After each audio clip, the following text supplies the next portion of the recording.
Uniform পরা অবস্থায় বলেছিল ঘরে ঘরে গিয়ে ধরে নিয়ে আসবো, মাটির নিচে থাকলেও ধরে নিয়ে আসবো।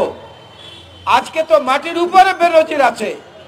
তো ওবায়দুল কাদের, হাসান মাহমুদের মতো বীর সৈনিকরা কোন কচু করতেছেন বসে বসে?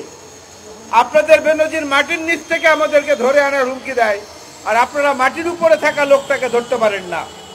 আমাদের দেশে এক ঠাকুরমা আছেন, তার ঝুলি থেকে এখন বেনজির বের হয়, তার ঝুলি থেকে এখন আজিজ বের হয়, তার ঝুলি থেকে এখন সাহেব বের হয়, সম্রাট বের হয়, পিকে হালদার বের হয়, হলমার্ক বের হয়, বিসমিল্লাহ গ্রুপ বের হয়। কত বলবো, ঠাকুরমার ঝুলিতে আরো কত গজব আছে আল্লাহ রাব্বুল আলামিনই ভালো জানেন। রানা দাশগুপ্তরাও এখন আপনাদের বিরুদ্ধে কথা বলছে। গতকালকে রানা দাশগুপ্ত বেনজিরের দখল করা জমিতে গিয়ে, গোপালগঞ্জে গিয়ে বলেছে শেখ হাসিনাকে উদ্দেশ্য করে যে আসেন দেখে যান আপনার বেনজির, আপনার লোকেরা আমার সংখ্যালঘুদেরকে কিভাবে অত্যাচার করছে। মুক্তিযুদ্ধের স্লোগান দিতে দিতে বেহুশ হয়ে যান।